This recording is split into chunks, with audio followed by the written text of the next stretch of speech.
증권사 연구원들 오늘 시장에서 어떤 전략을 주고 있는지 화면을 통해서 확인을 해보겠습니다. 자, 먼저 동양증권 조병현 연구원입니다. 상승 탄력이 둔화되지만 2,000포인트 안착을 기대를 해보자라는 시각인데요. 대형주 중심으로 상승 흐름이 전망이 된다라는 시각을 전하고 있습니다. 자, 삼성증권 김용구 연구원입니다. 미국의 경기 약화, 조기 금리 인상 가능성이 부각되고 있다라는 의견을 제시했습니다. 2,000선 안착 여부가 중요하다라는 시각입니다. 한양증권 임동락 연구원입니다. 2,000선 지지력이 발휘가 될 것이다라는 의견인데요. 외국인이 선호하고 있는 그 종목군 중심으로 선별적으로 접근을 해보자라는 의견을 줬습니다. 현대증권 배성경 연구원입니다. 미국 증시 하락으로 외국인의 매수세가 둔화될 것으로 예상이 된다라는 의견을 제시를 하고 있습니다. 전체적으로 시장에 대해서는 좀 비슷한 의견들이 나오고 있고요. 2,000선을 많은 전문가들이 같이 보고 있습니다. 자, 이 중에서 동양증권 조병현 연구원 만나보겠습니다. 자, 연구원님 안녕하세요. 예, 안녕하십니까. 네, 2,000선이 안착이 될 것이다라는 의견을 제시를 해주셨는데요. 그렇게 보시는 그 이유 설명을 해주시죠.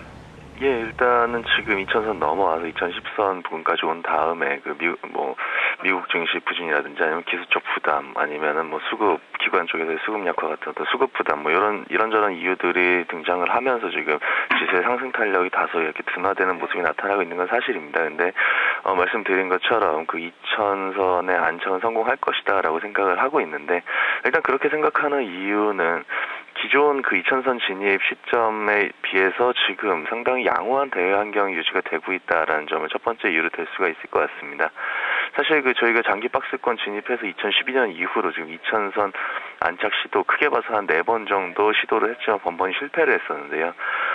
그때마다 이유를 생각을 해보게 되면은 미국이라든가 중국의 경기 악화 아니면은 버냉키의 그 QE 축소 발언 아니면은 그 2013년 같은 경우에는 유로존의 재정 위기 문제 이런 부분들이 악재로 작용을 했었습니다. 그런데 지금만 생각해 보게 되면은 그 유로존 재정 위기와 관련된 문제들은 이미 수면 아래로 사라진 문제들인 것 같고요.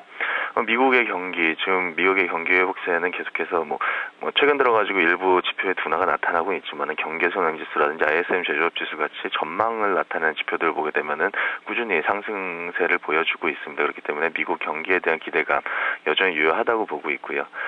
중국 경기에 대한 두려움 같은 건 분명히 있습니다만은 사실 정부 정책이 하방을 방어를 해주고 그리고 중국 경기에 대한 어떤 기대감 자체도 이미 하향 조정이 되어 있다는 점을 감안을 하게 되면은 큰 부담 요인은 아닌 것 같습니다. 그렇기 때문에 기존에 비해서 기존 2,000포인트 진입 시점들에 비해서 훨씬 더 양호한 대외 환경을 가지고 있고 그리고 미국이라든지 유럽 쪽에 이제 경기 회복세를 본격적으로 시연하게 된다라고 하면은 우리나라 기업 이익과 직결되는 우리나라의 어떤 수출 경기도 상당히 개선될 가능성이 있기 때문에 하반기에는 2,000선 안착을 하고 그 이후 추가적인 상승에 대해서 저희 기대감을 가지고 있습니다. 네, 이른바 마디 지수라고 불리는 2,000선에 번번이 이제 안착이 좀 좌절되는 그 모습이 나왔는데 이 수급적인 환경, 펀드 환매를 좀 들 수 있겠고요. 이런 부분도 있고 사실상 뚜렷한 악재는 없지만 상승으로 이끌 만한 트리거가 좀 없다는 점이 좀 문제인데 좀 말씀해 주셨던 부분이 그렇다면 지수의 추가적인 상승을 좀 이끌 수 있는 트리거가 될 수 있다는 그 시각이신 건가요?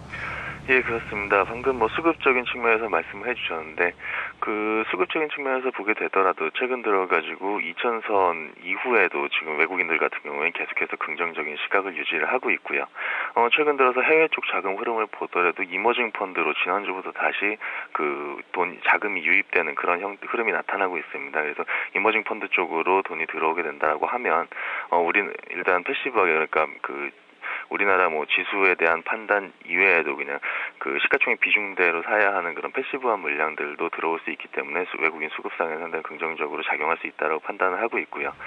최근 들어서 펀드 쪽에서의 환매가 좀 나오면서 기관 쪽의 수급 여력이 좀 약해지는 모습이 나타나고 있는 건 사실이지만은 기존에 비해 가지고 펀드의 유출입 그 경계 지수대가 상당히 높아졌습니다. 이전에는 1950포인트대를 중심으로 해서 유출입이 갈렸었다라고 하면은 지금은 거의 1990, 2000포인트대까지 그 펀드 환매 기준이 되는 지수대가 올라왔기 때문에 수급 여력도 기존에 비해서는 상당히 개선이 된 거다라고 판단을 하고 있습니다. 네, 그만큼 이 지수와 또 외국인의 수급을 좀 보고 계시는데 그렇다면 대형주 위주로의 투자를 좀 권하실 것 같습니다.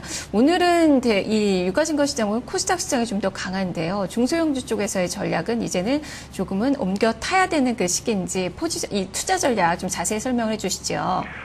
예, 그 하반기로 가면서 중소형주들 중에서는 일단 그 실적에 대한 기대감, 실질적으로 어떤 실적이라든가 매출의 향상 같은 것들이 확인이 되는 쪽으로 약간 옥석 가리기 집중화되는 슬림화 현상이 좀 나타나지 않을까라는 생각을 하고 있고요. 전반적으로 지수 측면에서 봤을 때는 그 중소형주들에 비해서 대형주들이 조금 더 강하게 시세가 형성될 그런 가능성이 좀 더 크다고 보고 있습니다. 기본적으로 그 하반기 전망에 대해서 뭐 저뿐만 아니라 다른 분들도 많이 말씀을 하고 계신 것들이 내수 측면보다는 이제 모멘텀은 해외 경기, 대외 경기, 선진국 중심으로 글로벌 경기 쪽에서 모멘텀을 찾고 있습니다. 그런데 매출 비중을 보게 되면은 코스피 100 종목들 같은 경우에는 매출 비중의 50% 정도가 해외에서 나고 있습니다. 그리고 코스닥 100 종목, 그러니까 중소형주 대표 쪽에서 보게 되면은 매출의 한 20-30% 정도만이 해외에서 나고 있습니다. 그럼 결국에는 해외 쪽에 모멘텀을 주고 거기에서 이제 이익이 발생한다라고 하면은 그 탄력도 자체는 대형주 쪽에서 더 강하게 나타날 그런 가능성이 높다라고 이렇게 펀더멘털 쪽에서는 판단을 할 수가 있을 것 같고요.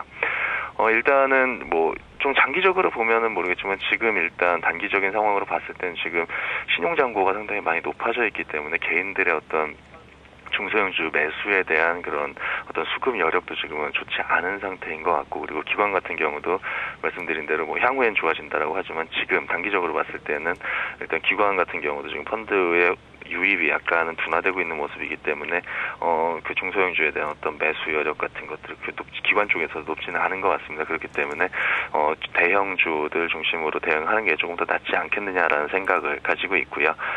일단 업종 측면에서 보게 되면 지금 가격 메리트라든지 2분기 이후에 그 이익 턴어라운드 기대가 형성되고 있는 업종들, 화학 업종 대표적으로 볼 수 있을 것 같고요.